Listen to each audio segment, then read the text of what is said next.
En 48 heures, à Ouagadougou, un avertissement supposé a basculé d'un murmure diplomatique vers une séquence politique publique et observée par des millions en ligne. Ce qui devait intimider a produit l'inverse, car le silence officiel a amplifié l'écho régional et accéléré sa diffusion hors des canaux habituels en quelques jours seulement. Que change pour les sociétés africaines ce basculement précis lorsque Ibrahim Traoré parle de souveraineté sans détour à court et long terme? Un seuil est franchi avec des conséquences encore difficiles à mesurer, mais déjà visibles dans le Sahel pour l'équilibre géopolitique régional. Ce récit ne porte pas sur un discours isolé, ni sur une provocation ponctuelle, mais sur ce qu'elle révèle d'un changement plus profond dans la manière dont certains États africains redéfinissent leur position face aux pressions extérieures. En suivant cette séquence pas à pas, vous comprendrez en quoi cet épisode engage des enjeux concrets de souveraineté politique, de crédibilité régionale et de marge de manœuvre économique, au-delà des réactions immédiates. L'enjeu est simple à formuler, mais complexe à mesurer. Parler sans filtre peut-il renforcer une position ou au contraire exposer davantage un pays déjà fragile? Derrière les mots se jouent des équilibres diplomatiques, des attentes populaires et des risques calculés que Ibrahim Traoré semble avoir acceptés au nom d'une cohérence revendiquée. Ce sont ces choix, leurs coûts potentiels et leurs bénéfices possibles qui structurent l'analyse à venir et donnent à cette séquence une portée dépassant largement le Burkina Faso. En moins de 48 heures, une prise de parole locale s'est transformée en signal politique régional, relayé bien au-delà du Burkina Faso. Ce basculement n'a pas été provoqué par une réponse officielle, mais par son absence, créant un effet d'amplification inattendu dans l'espace médiatique africain. Pour comprendre pourquoi cette séquence a pris une telle ampleur, il faut revenir au contexte précis dans lequel Ibrahim Traoré s'exprime. À Ouagadougou, face aux caméras, il ne lit pas de texte préparé et ne s'abrite pas derrière le langage feutré de la diplomatie classique. Il parle comme un officier devenu chef d'État dans un pays marqué par des décennies de dépendance extérieure et de compromis imposés. Cette posture tranche avec les codes habituels et explique en partie la résonance immédiate de ces mots. Le déclencheur évoqué reste volontairement flou dans les sources, des avertissements supposés attribués à des canaux diplomatiques indirects dont le contenu exact n'a jamais été confirmé publiquement. Pourtant, l'intention perçue est claire pour ceux qui s'en font l'écho: rappeler à l'ordre, dissuader toute prise de position jugée trop frontale. Historiquement, ce type de message suffisait souvent à produire un silence prudent, surtout dans des États dépendants de l'aide extérieure ou de partenariats sécuritaires. Or, dans le Sahel, le contexte a évolué. Burkina Faso, Mali et Niger traversent une phase de redéfinition stratégique marquée par la remise en cause de certaines alliances et par une volonté affichée de souveraineté accrue. Ibrahim Traoré s'inscrit dans cette dynamique, portée par une génération plus jeune, moins marquée par les compromis de la pré-indépendance et plus sensible aux attentes populaires. Lorsque la conférence de presse se termine, l'histoire ne fait que commencer. En quelques heures, les extraits circulent sur les réseaux sociaux, sont commentés, traduits, partagés dans des groupes privés et publics. Ce n'est plus seulement un message adressé à un dirigeant étranger, mais un récit qui s'insère dans une mémoire collective faite de frustrations accumulées et d'aspirations longtemps contenues. C'est là que se joue le véritable déplacement du centre de gravité de cette séquence. Pour saisir l'effet immédiat de cette prise de parole, il faut observer la figure qui la porte et la manière dont elle est perçue, au-delà des institutions.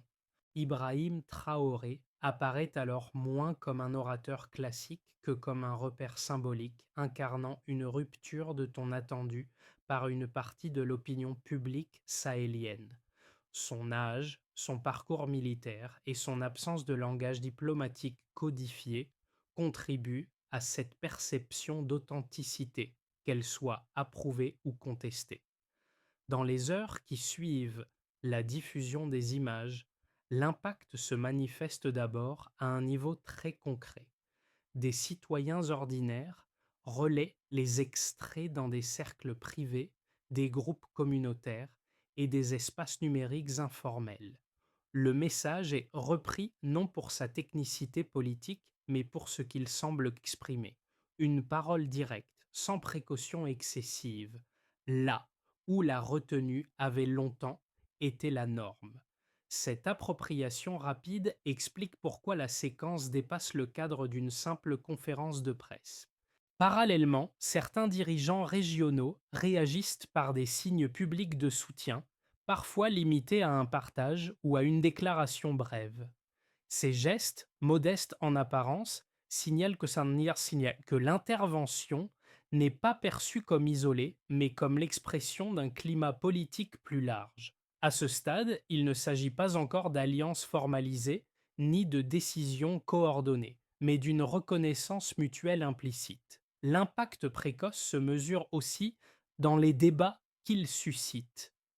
Des voix s'élèvent pour saluer un acte de courage, tandis que d'autres alertent sur les risques économiques et diplomatiques d'une telle exposition. Cette polarisation rapide montre que l'intervention a touché un point sensible, en rendant visibles des tensions longtemps contenues. Au fond, l'idée est simple, une parole peut reconfigurer l'agenda avant même que des actes concrets ne suivent. Le déroulé des faits s'organise en trois temps distincts, chacun révélant un déplacement progressif du centre de gravité politique. Le déclencheur, d'abord, tient à l'évocation d'avertissements attribués à des canaux diplomatiques indirects. Les mots exacts ne sont jamais confirmés, mais leur intention supposée est largement comprise. Inciter au silence, rappeler les limites à ne pas franchir, suggérer l'existence de conséquences en cas de prise de position publique jugée excessive. Pendant longtemps, ce type de signal suffisait à contenir toute contestation ouverte. Le second temps correspond au moment de la conférence de presse à Ouagadougou. Dans une salle dense, sous l'œil des caméras, Ibrahim Traoré s'avance sans note ni téléprompteur. Le ton est direct, le vocabulaire simple, la posture assumée. Il ne s'agit pas d'un exercice de communication sophistiqué, mais d'une déclaration de principe articulée autour de notions répétées. Souveraineté, dignité, refus de l'intimidation. Ce moment constitue le cœur de la séquence, car il transforme un avertissement discret en confrontation symbolique publique. Le climax n'est pourtant pas immédiat. Il se produit dans les heures et les jours qui suivent, lorsque la vidéo quitte le cadre institutionnel pour circuler massivement en ligne. Des extraits courts sont partagés sur plusieurs plateformes, commentés, remixés, parfois traduits. Des hashtags émergent spontanément sans coordination apparente. Ce phénomène donne au discours une portée que ne pourraient lui offrir seuls les médias traditionnels. L'absence de réponse officielle de la part des autorités visées agit alors comme un amplificateur, laissant le champ libre aux interprétations et aux appropriations. Les répliques de cette séquence prennent plusieurs formes. D'un côté, des soutiens explicites ou implicites apparaissent chez d'autres dirigeants du Sahel, souvent limités à des gestes symboliques mais lourds de sens politique. De l'autre, des observateurs expriment des inquiétudes sur les risques encourus, pressions économiques, isolement diplomatique, fragilisation sécuritaire. Ces réactions contrastées montrent que l'événement n'est plus seulement un fait de communication, mais un point de friction stratégique. Enfin, la dernière onde de choc se situe au niveau de l'opinion publique. Le discours devient un objet de discussion dans des espaces variés, des groupes privés aux débats universitaires, des marchés locaux aux diasporas. Il est interprété comme un signe, plus que comme une solution. À ce stade, la séquence ne produit pas de décision immédiate, mais elle modifie le cadre mental dans lequel les décisions futures seront évaluées. C'est cette accumulation de déclencheurs, de climax et de répliques qui donne à l'événement sa densité politique. Avant cette séquence, la prise de parole des dirigeants sahéliens sur des sujets sensibles restait majoritairement confinée à des cadres fermés ou à des formulations prudentes. Après la diffusion du discours, la dynamique mesurable change, non par l'apparition de décisions formelles immédiates, mais par des indicateurs indirects de circulation, d'attention et d'alignement politique. D'abord, on peut observer la vitesse de diffusion. En moins de 48 heures, des extraits vidéo franchissent les frontières nationales et s'installent dans des espaces numériques panafricains. Cette rapidité signale un intérêt transnational spontané, non orchestré par des institutions. Ensuite, un autre repère apparaît dans la réaction politique régionale. En quelques jours, plusieurs chefs d'État ou dirigeants de transition du Sahel expriment publiquement un soutien, même minimal. Ces délais courts indiquent une lecture commune du signal envoyé. Enfin, un troisième repère se lit dans l'asymétrie de réponse. Pendant plusieurs jours, aucune déclaration officielle n'est émise par les autorités directement mises en cause. Cette absence prolongée de réponse devient un facteur d'amplification narrative. Ces trois repères chiffrés ne disent pas tout, mais ils permettent de comparer un avant et un après. Avant, un avertissement supposé suffisait généralement à maintenir un silence public. Après, la parole se diffuse plus vite que les mécanismes traditionnels de contrôle diplomatique. Ce glissement n'implique pas une inversion immédiate des rapports de force, mais il modifie les conditions dans lesquelles ces rapports sont perçus et discutés. Il est important de souligner ce que ces chiffres ne prouvent pas. Ils ne démontrent ni un soutien unanime, ni une transformation structurelle acquise. Ils ne garantissent pas non plus une protection contre d'éventuelles pressions futures. En revanche, ils illustrent un changement de seuil. La parole publique d'un dirigeant comme Ibrahim Traoré peut désormais produire des effets mesurables sans passer par les filtres habituels de validation internationale. Cette évolution s'inscrit dans un environnement informationnel transformé. Les réseaux sociaux et les messageries privées permettent une circulation horizontale des récits, réduisant le rôle exclusif des médias traditionnels. Dans ce contexte, le silence officiel n'annule plus un message. Il peut au contraire le renforcer. Les chiffres évoqués traduisent cette logique nouvelle où l'absence devient un signal interprété. Enfin, ces données doivent être lues en relation avec les attentes populaires. Une diffusion rapide et des soutiens rapides n'équivalent pas à des résultats concrets, mais ils créent une pression symbolique. Ils rendent plus coûteux, politiquement, un retour immédiat au statu quo. C'est dans cet espace, entre mesures quantitatives et interprétations qualitatives, que se situe l'enjeu réel de cette séquence. L'analyse gagne en solidité lorsqu'elle intègre les arguments opposés dans leur forme la plus convaincante. Le premier reproche adressé à cette séquence tient au risque diplomatique.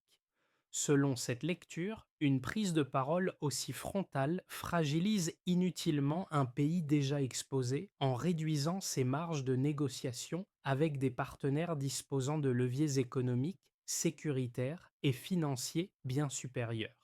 Dans cette perspective, le silence et l'ambiguïté ne seraient pas des signes de faiblesse, mais des outils rationnels de survie dans un système international asymétrique. Un second argument critique met en avant le décalage entre symbole et capacité réelle. Parler de souveraineté ne suffit pas à la garantir. Les contraintes structurelles demeurent.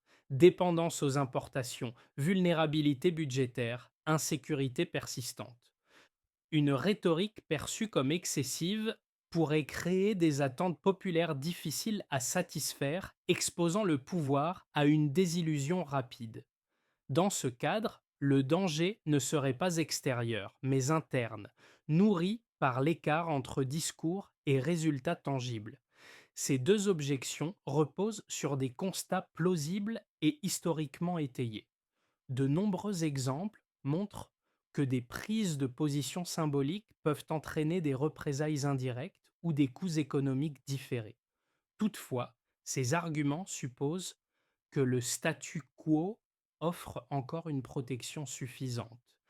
Or, c'est précisément cette hypothèse qui est de plus en plus contestée dans le Sahel. Pour une partie des élites et des citoyens, la prudence accumulée n'a pas empêché l'érosion de la sécurité ni la persistance de la dépendance. La réponse à ces critiques ne consiste donc pas à nier les risques, mais à les requalifier. Le choix n'est pas entre sécurité et parole, mais entre deux types d'exposition. Ce taire peut réduire les frictions à court terme tout en prolongeant des dynamiques jugées insatisfaisantes. Parler augmente l'incertitude immédiate, mais ouvre aussi des espaces de renégociation symboliques et pratiques. Dans ce sens, la séquence observée ne promet pas un gain automatique. Elle modifie la distribution des coûts et des bénéfices perçus. Ainsi, le débat ne porte pas sur le courage ou l'imprudence, mais sur l'évaluation comparative des risques. Cette reconfiguration explique pourquoi la prise de parole a suscité autant d'adhésions que de mises en garde, sans pouvoir être réduite à une simple erreur de calcul. Cette phrase résume le déplacement central de la séquence. Ce qui devait rester un échange asymétrique, contrôlé par des canaux diplomatiques discrets, s'est transformé en un moment public où l'absence de réponse est devenue un message en soi. À ce point du récit, il ne s'agit plus seulement de ce qu'a dit Ibrahim Traoré, mais de ce que l'autre camp a choisi de ne pas dire. La révélation tient à ce renversement. Dans un environnement informationnel saturé, le mutisme officiel ne neutralise plus une prise de parole dérangeante. Il la laisse circuler, être interprétée, amplifiée et intégrée à des récits existants. Le silence, autrefois instrument de maîtrise, devient un facteur d'incertitude stratégique.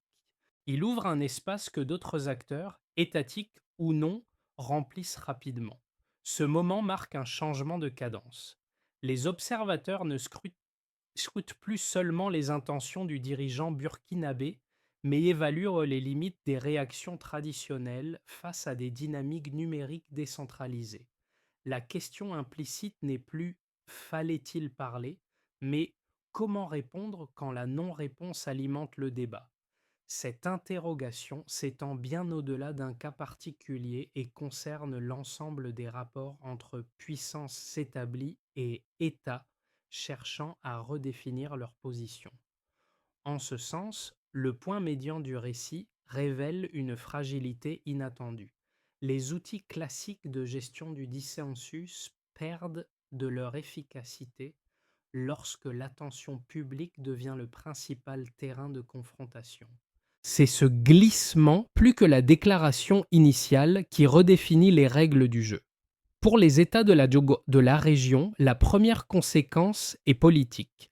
La séquence renforce l'idée qu'une prise de parole assumée peut créer un effet d'entraînement même sans coordination formelle. Lorsque Ibrahim Traoré s'exprime, d'autres dirigeants observent attentivement les coûts immédiats et l'absence de sanctions visibles à court terme. Cela n'équivaut pas à une immunité, mais cela élargit l'éventail des options perçues. Le simple fait que le débat se déplace vers la scène publique modifie les calculs diplomatiques internes. Du côté des entreprises et des acteurs économiques, l'effet est plus ambigu. À court terme, l'incertitude augmente, les investisseurs scrutent les signaux politiques et redoutent des changements brusques d'orientation ou des frictions avec des partenaires internationaux. À moyen terme, cependant, certains acteurs locaux y voient une opportunité. La remise en cause des dépendances traditionnelles peut ouvrir des espaces pour des circuits régionaux, des partenariats alternatifs ou une valorisation accrue des ressources sur place. Cette ambivalence freine les décisions rapides, mais stimule les discussions stratégiques. Pour les citoyens, l'impact est d'abord symbolique, mais non négligeable. Le discours et sa diffusion donnent une visibilité à des frustrations longtemps partagées sans débouché public. Dans plusieurs pays du Sahel, des débats émergent sur la dignité nationale, la souveraineté économique et le rôle des dirigeants. Ibrahim Traoré devient alors un point de référence, non comme solution unique, mais comme catalyseur d'une parole collective plus affirmée. Cette dynamique peut renforcer l'adhésion, mais elle accroît aussi les attentes envers les autorités. À l'échelle régionale enfin, les conséquences touchent aux équilibres de sécurité et d'influence. La coordination entre États voisins est perçue comme plus crédible lorsqu'elle s'appuie sur des signaux politiques convergents. Sans annoncer de basculement immédiat, la séquence suggère que les alliances et les rapports de force sont plus flexibles qu'ils ne l'étaient auparavant. Elle introduit une variable supplémentaire dans les stratégies des puissances extérieures, contraintes d'intégrer l'opinion publique africaine comme facteur à part entière. Ces effets concrets restent partiels et évolutifs. Ils ne se traduisent pas encore par des politiques stabilisées, mais ils dessinent un champ de possibilités élargi. C'est précisément dans cet entre-deux, entre symbole et décision, que se joue la portée réelle de l'événement. Le premier scénario, dit de base, repose sur une normalisation progressive. La séquence reste dans les mémoires, mais les interactions diplomatiques reprennent selon des formes plus discrètes.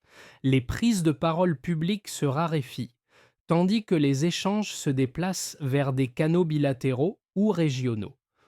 Dans ce cadre, l'épisode sert surtout de référence symbolique, sans transformation rapide des politiques économiques ou sécuritaires. La situation évolue lentement sous contrainte avec peu de ruptures visibles. Le scénario optimiste suppose une consolidation régionale.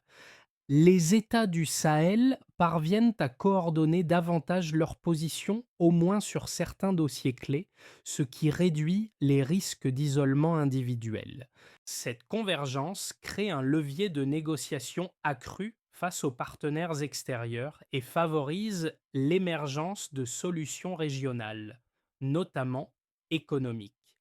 Dans cette hypothèse, la prise de parole initiale agit comme un catalyseur, transformant un signal isolé en dynamique collective plus durable. Le scénario pessimiste envisage une montée des pressions différées. Les réactions ne sont pas immédiates, mais prennent la forme de contraintes économiques, de réduction de coopération ou de soutien indirect à des acteurs opposés. L'écart entre attentes populaires et résultats concrets s'accentue, fragilisant la légitimité interne des dirigeants concernés. Dans ce cas, le coût politique de la parole dépasse ses bénéfices sans pour autant permettre un retour simple au statu quo antérieur.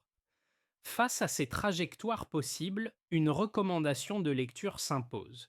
Plutôt que d'évaluer l'épisode comme un succès ou un échec définitif, il convient de l'analyser comme un test des limites du silence, des marges de la parole et de la capacité des acteurs régionaux à transformer un moment symbolique en stratégie cohérente.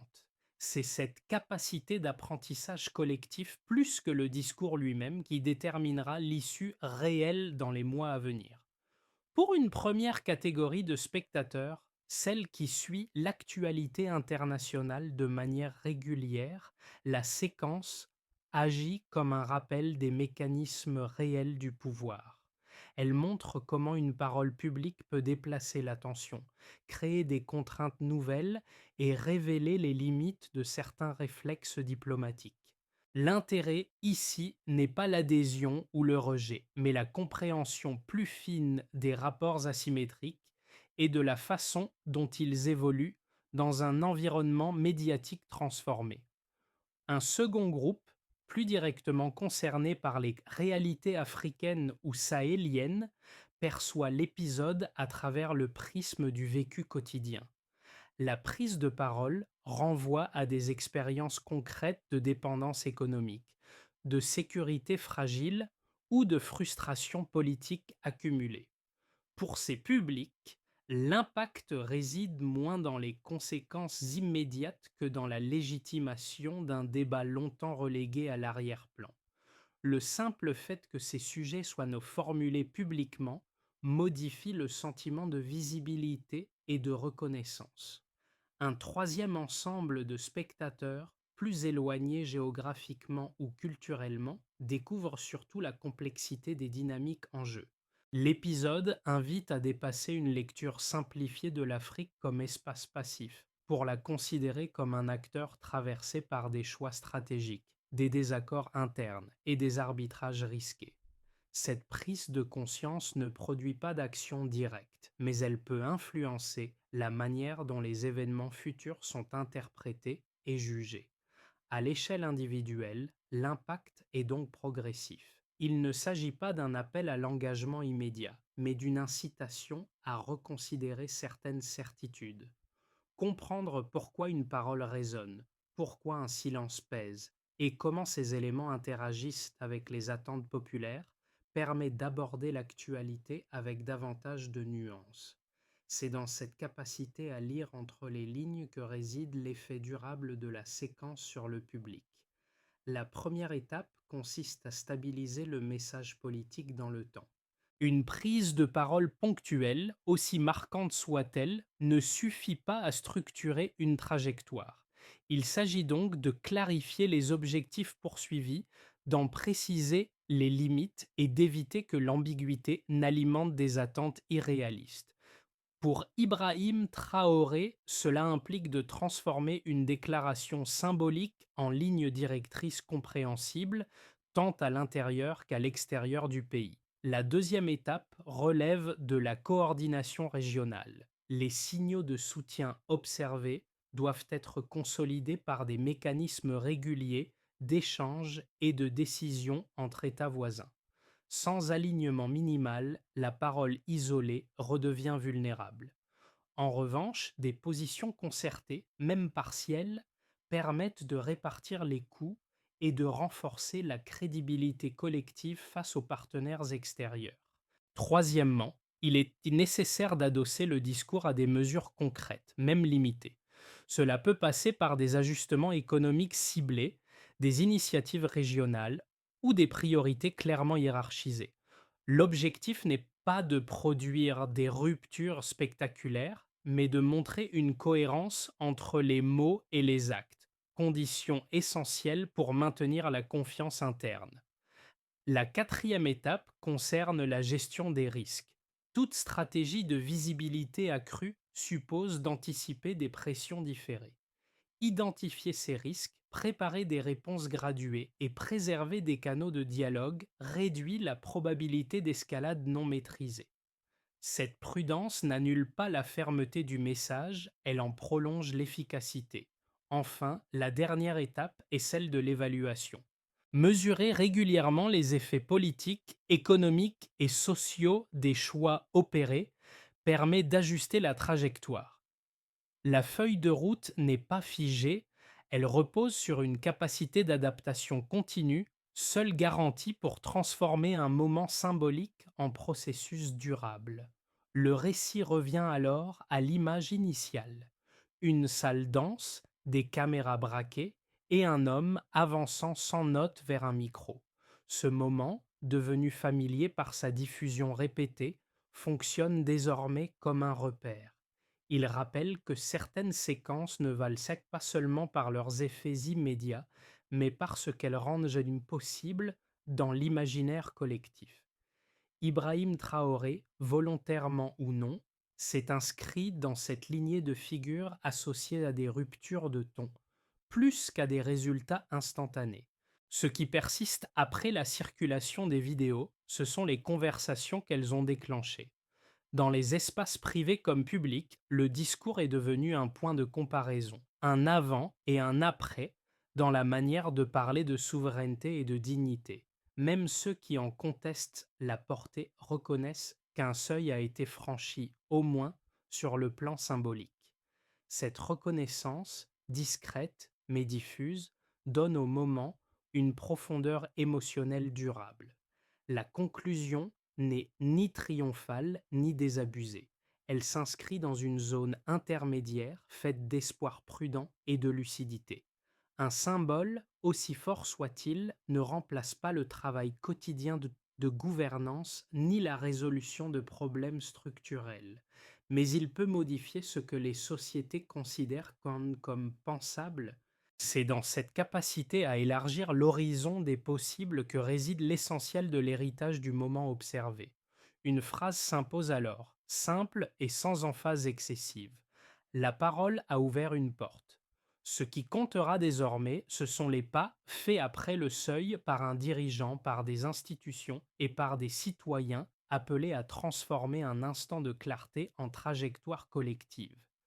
Arrivé à ce point, l'enjeu n'est pas de conclure par une certitude, mais d'ouvrir un espace de réflexion partagée.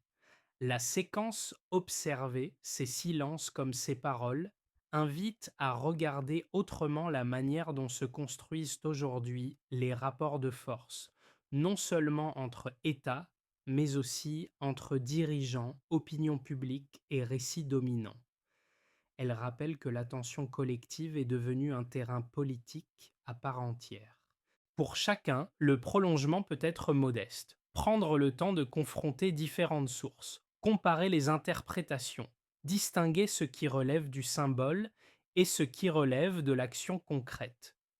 Discuter de ces questions sans slogan ni simplification permet de dépasser la réaction immédiate et d'inscrire l'analyse dans la durée. C'est souvent dans ces échanges discrets que se forment des compréhensions plus solides. Ce récit n'impose pas une lecture unique. Il propose un cadre pour penser des choix, leurs risques et leurs conséquences possibles. Si cette analyse a nourri votre réflexion, le dialogue peut continuer ici et ailleurs, avec d'autres points de vue, d'autres expériences, d'autres contextes. La question reste ouverte: comment transformer des moments symboliques en trajectoires durables, sans perdre de vue les contraintes réelles?